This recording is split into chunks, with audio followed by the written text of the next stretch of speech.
In this video today, we're going to be going over how golfing superstar Phil Mickelson made his switch over to greener pastures. And yes, we mean money. The Saudi-backed Live Golf event has disrupted the golfing space massively, with lots of drama between organizations and players brimming. Who could tell what the future of golf will look like? But let's take a look. First off, the controversial announcement. Phil Mickelson recently announced his participation in the prestigious Live Golf Invitational Series, which is sponsored by Saudi Arabia and has been the subject of much controversy in the process. The field for this incredibly contentious new tour's opening event is going to be none other than London, and has been announced to include a stunning lineup of athletes, including the 6-time major champion and 2021 PGA Championship victor. In a message shared on Twitter, Mickelson even said that he's really eager to return to play the game he so dearly loves. But after 32 years in the sport, this new road is a fresh start. Mickelson hasn't really competed since the PGA Tour and the Saudi investors in Live Golf, which is being led by Australian legend Greg Norman, and were criticized in comments he made public back in February. I guess money can change just about anything, especially when we're talking about the 9-figure range. Secondly, some divisive statements and time to reflect. The 51-year-old golf pro even claimed in an interview with author Alan Shipnuck that the Saudi-funded Live Golf was a chance to exert his influence over the PGA Tour in a way to somehow improve it through meaningful change. Mickelson, meanwhile, called the Saudi investors in the new enterprise dangerous and said they had a terrible track record when it came to human rights violations. After his comments were made public, Mickelson, who was a 45-time PGA Tour champion, sincerely apologized and announced he would step away from the game for some desperately needed time. Well, after these recent developments, it's safe to say that he stepped away to secure a deal with the Saudis. Consequently, he skipped the US PGA Championship and the Masters as part of his self-imposed banishment from the sport, which raised plenty of eyebrows at the time. Next up, the impact Live has had. However, throughout that time, the growth of Live Golf has continued to rip at the very foundation of professional golf, with scores of well-known athletes joining the ranks of the upstart tour, granting it even greater legitimacy. It was announced last week that former world number 1 golfer Dustin Johnson has even signed up to compete in the lucrative new series, whose tournaments would include some of the highest prize money ever seen in the history of the sport. The tournament, which is set to begin recently, will start at the Centurion Club in St. Albans in north of London. It will feature a prize of an incredible $35 million,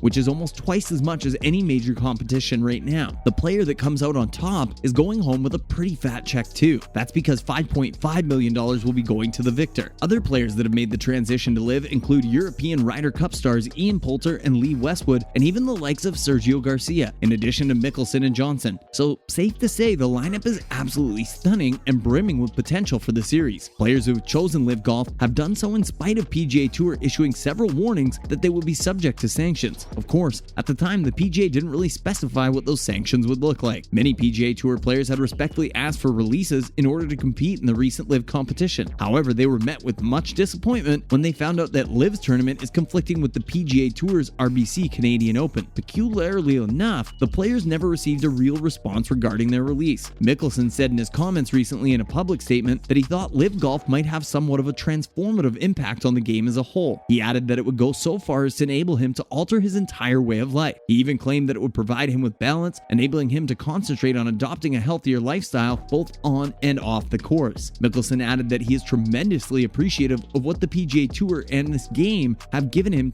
in every way. However, he continued to say that he totally understands and wholeheartedly accepts that individuals over at the PGA may even disagree with this decision and have strong opinions, and that he sympathizes with them. Liv really seemed to re-energize Mickelson, as was fairly apparent from his tone. He even told the press that he now has a newfound enthusiasm for the game thanks to Liv. We're not entirely sure if that's the money talking or the enthusiasm, but either way, Mickelson is winning. Now, in other news, coming up, how ridiculous is the appeal of joining Live Golf? Just to give you an idea of the earnings from the event, we can take a look at Andy Ogletree. The $120,000 check that will be given to Andy Ogletree for finishing dead last at the event about sums up how just outrageous the amounts of money being thrown at new Live Golf Invitational Series really are. To contrast this with the PGA, well, if the 24-year-old American had been competing on the PGA Tour this week, he would have returned home after 2 rounds, knowing he had lost a great deal of money and possibly landed himself in financial hardship. But with no cuts and prize money backed by Saudi Arabia's public investment fund, the former US amateur champion walked away with comfortably his largest payday in his career to date. This is no small feat either, especially considering he was 24 over par for his first 3 rounds at the Centurion near London. Ogletree had a lifetime earnings of $38,000 according to the PGA Tour, which he joined after turning professional back in 2020. So that really gives some perspective perspective about the major contrast in earnings for players with LIV versus the PGA. It's unfortunate that players like him, and the ones we'll be discussing today, will be unable to compete on the PGA Tour after the organization announced recently that all players who had joined the LIV bandwagon would be suspended and labeled rebels. Getting kicked off the PGA Tour would generally be financial suicide for a young player trying to make a name for himself, sure enough. However, if Ogletree continues to compete in the remaining 6 individual races this year, even if he finishes last in each, he will win close to a whopping sum of $1 million, and that has to be one of the highest paid losers we've ever heard of. Next up, is the US Open really that difficult to qualify for? Average golfers rarely get a chance to experience a tournament to its full extent, with many at most having just a $20 wager with their mates on a tiny 5-foot putt. You don't need us to tell you the truth, and that's that this isn't even close to the magnitude of a single stroke with a career on the line, where a player could lose as much as $1 million or a major championship with one wrong move. The US Open qualifying is the only situation that comes close to offering a regular player a taste of what it's like to compete for real high stakes. Amateurs with a handicap of less than 1.4 can compete in local qualifiers for a chance to play in the US Open, giving them a taste of what it's like to be a pro, and that's really setting the bar high. So let's just say it's incredibly difficult to play in the US Open. Lastly, 9/11 victims' families are calling out LIV players. In what is unfortunately be calling the betrayal of US golfers competing in the Saudi-funded LIV Golf Invitational Series has enraged the chair of a 9/11 attacks victims' family group for a peculiar reason. Terry Strada, the saddened widow of a 9/11 victim, wrote a public letter to agents blasting players who took part in major championships such as Phil Mickelson, Dustin Johnson, Bryson DeChambeau, and even Patrick Reed. She urged players to reconsider their participation in this Saudi-backed venture. She believes this is an opportunity to be sending a strong message to the kingdom, which is that respect cannot be bought and must be earned. After leaving the US PGA Tour, players have declared that they will join what is being called the Rebel Series, which has the highest rewards ever seen in the history of golf. Strada has been an active core member of the group that attempted to sue Saudi Arabia for strong complicity in the 9/11 attacks, which killed over 3,000 people, including those known to the organization's members personally. The Saudi government has disputed the allegations clearly on multiple occasions. However, US golfers who choose to participate in the new series, according to Strada, have betrayed the victims' families and the American people as a whole for their actions. Considering the claims Strada raised have so far been unsubstantiated, we'd have to say that this is possibly an even more extreme take than what the PGA did banning the players. And that's a wrap for this video. How do you feel about Mickelson making the switch to Saudi-backed LIV Golf? Let us know in the comments below. Make sure to give this video a thumbs up and subscribe to our channel for more videos like this one. Thanks for watching, and I'll see you in the next video.